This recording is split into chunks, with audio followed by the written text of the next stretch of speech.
Pumpkin Pudding by an American physician, 1829.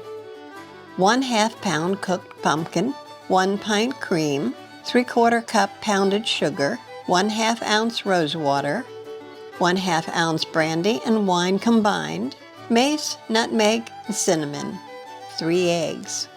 It's that time of year when everything is pumpkin flavored, except the whiskey punch. Here's a recipe you may want to try. I picked these small sugar pumpkins in the late summer. I knew they were ripe because when I tapped on them, they had a hollow sound. Cut the pumpkin in half and remove the seeds. You might want to save some for next year. Take your pumpkin halves and either bake or stew them. Dish out the cooked pumpkin into a bowl.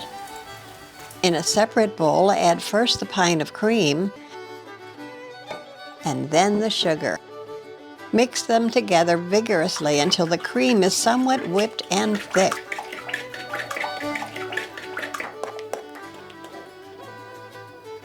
Next, add rose water and then the wine and brandy mixture. You'll find that these 3 flavorings turn up often in early recipes.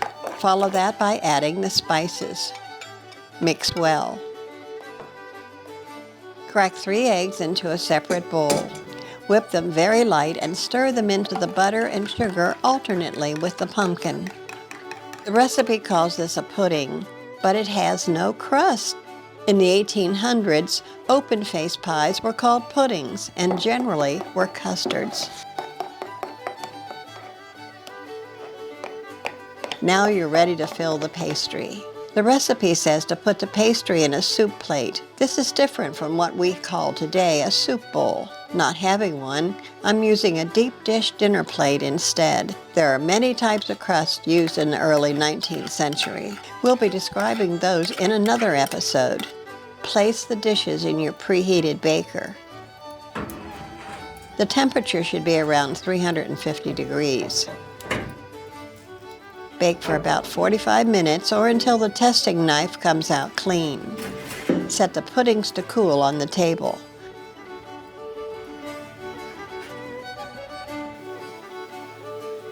Oh, these smell absolutely wonderful. When cool, sprinkle a little bit of pounded sugar on top. That adds a nice bit of sweet crunchiness. Now let's see how it tastes.